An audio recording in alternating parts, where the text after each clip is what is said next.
Shabbat Shalom, everyone.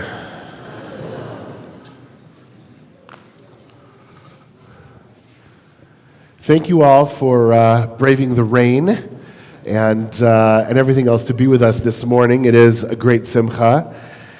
I want to talk a little bit this morning about not only the start of this week's Parsha, but actually as a comparison to the end of what we read last week.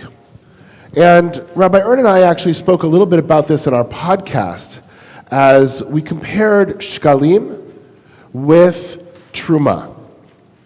Now, Shkalim that we read about last week was the opportunity that everyone had to give a half shekel to the temple in order to pay for all the things that needed to be paid for. It was also an opportunity to have a census, and that's really the reason behind Shkalim. It's the way that they counted. They were able to take all the half shekels, they were able to count them up, and now they know exactly how many people were there, since everybody gave the exact same thing. And then this week, we look at the beginning of Parasha Terumah, and there's another donation, but this one is a little bit different. So I'm going to ask you to turn to page 485.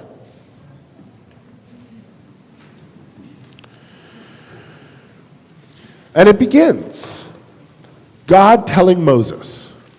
So this donation also is a divine command, right? A divine command. It starts with that. Terumah is a divine command.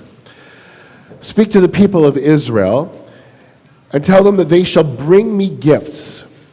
You shall accept gifts for me from every person whose heart so moves him. And these are the gifts that you shall accept: gold and silver and copper, and all the list of all of the different gifts. And we get to verse 8. Ve'asu li mikdash v'shachanti b'tocham. And let them make for me a sanctuary, and I will dwell among them. So my first question for us today, since they're juxtaposed one right after the other, is what's the difference? Right? It's one of the things that the Talmud asks us a lot when it brings something up. It says, "My nafkamina," like what's the difference between these two things? So as we think about Shkalim and as we think about Terumah, what's the difference? We'll start with some practical differences, and then let's try to dig into what it may mean for us. What do we think? And for all of you who are not new here, or who are new here, that's not a rhetorical question. We're going to open it up. Go ahead. So the Asuli Mishkan is that there was like one Mishkan, and in this parsha, God is giving Moshe the instructions for it, all the, it's like the IKEA kit, we give you this and this and this and all this stuff. V'shachanti b'tocham, I will dwell in them, is like presumably in the hearts of the people, like the libam, in their hearts and in their souls. So Good. One structure, but many people. So Diana is looking at that last verse and saying we have this one structure, right? V'asu li mikdash, that we now have the instructions on how to do, very detailed instructions. Right? V'shachanti b'tocham, and you're picking up on the interpretation actually of the Malbim that says, it's not that I'm going to dwell amongst them in the midst of the community, but actually within their hearts, right? Within their hearts that I'm going to dwell within them. Good. What about the difference between the command for Shkalim and the command for Terumah? What's the difference? Yvonne?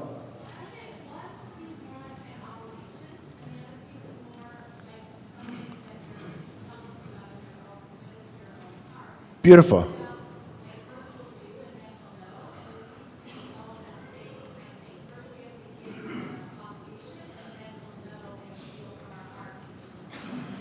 Beautiful. So Yvonne said that one seems more like an obligation, and the other seems more like something that I'm going to give out of my own heart, and it's not necessarily an obligation. And I think on the surface, I think you're right. The challenge that I have with that is it's still framed as a command.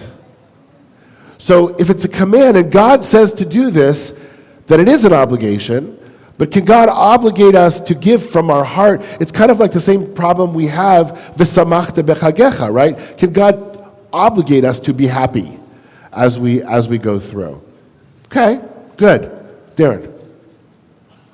Last week, in the Hashemah, being counted equally in the community, and the equal participant of your ritual. This is a volitional, God asked Moses to go out and get contributions for people who have in the heart to give a contribution.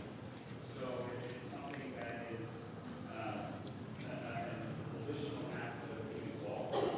And when God, he talks about not living in the sanctuary, but in the hearts of people, there's something about giving that brings them closer to God. It makes them an active participant in that process. Interesting.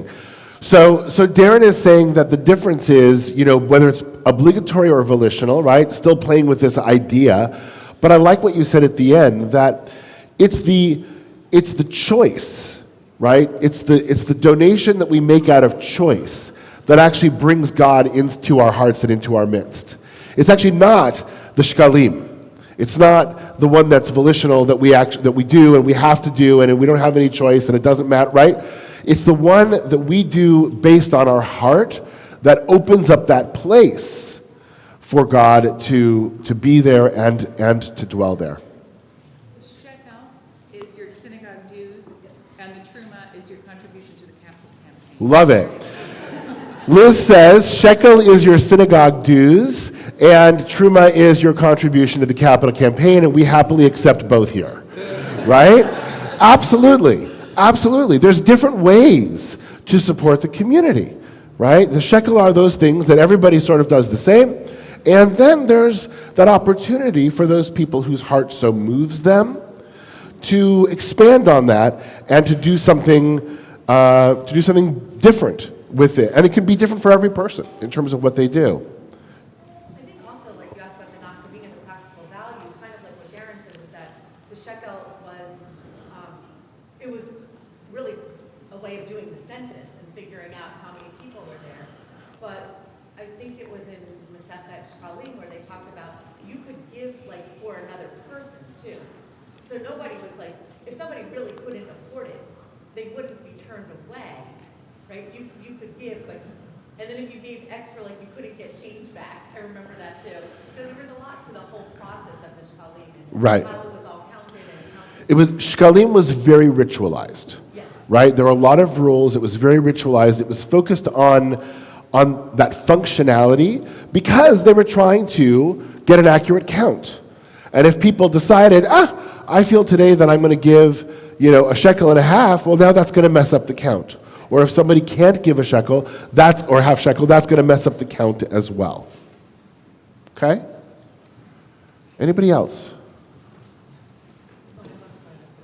Go ahead. Is Terumah, it's not just a gift, like matana is a gift, or nidava is like some kind of a promise, but this is like, has the connotation, I guess the implication of lifting, it's like an elevation in a way.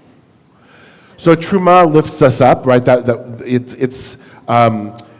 It has a connotation, a little bit of lifting. It's not actually in the Hebrew. The Hebrew really means hafrada. It's to separate away, as opposed to lifting up. It's a little bit of a different word, but it feels that way, right? When you give of your heart, it lifts you up. It lifts up the community as well. It's interesting to me because these two sort of modalities actually speak to me a lot, both in terms of how we think about our spiritual life, and frankly, I think it pertains to other things in our life as well. But let me start with the spiritual piece of it. Rabbi Daniel Friedman wrote in a comparison of these two that shkalim is about those rituals that we are required to do that doesn't allow for us to put our own individual mark on it, so to speak. Or maybe the aspect of the ritual that doesn't allow us to put our own individual mark on it. Let's take, for example, the lighting of Shabbat candles, right? everyone is supposed to light Shabbat candles at the beginning of Shabbat. That is the shekel part. Now the question is, are we able to add to it an aspect of Terumah, an aspect of ourselves? And I bet you if we went around this room today, we would hear in all the different families almost that many different ways that people light candles. Do they do it together? Do they do it at the table? Do they do it? Do they say a blessing? Do they wave in like this? Do they wave out like that? There's all sorts of different ways that we can individualize that particular mitzvah to make it our own. And Rabbi Friedman actually argues that we need both, and that's why they're sort of juxtaposed like this. It's not enough just to check the box and say, okay, I did it. We've all been in those situations before. We've all been in those situations where, okay, I've done what I need to do, but it doesn't mean anything to us. And we lose something. We lose our connection to our tradition. We lose our connection to who we are when all we're focusing on is checking the boxes. Yet at the same time, if we created a situation where it was just about what I wanted at this moment, right? He argues, actually, how did he say it? Hold on. He argues,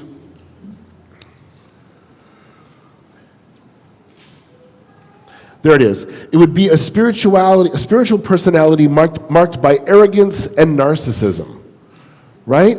It's going to be just about us. It's going to be just about the way I feel right now, and actually then there wouldn't be community at that point in time.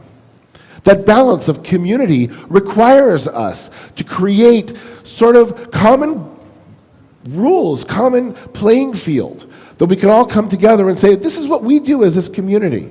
This is how we can interface together.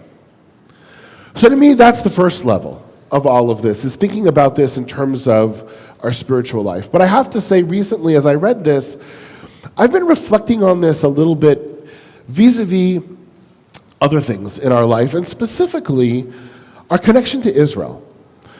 Because as a rabbi today, we get asked all sorts of questions from the right, from the left. What do you think? Right?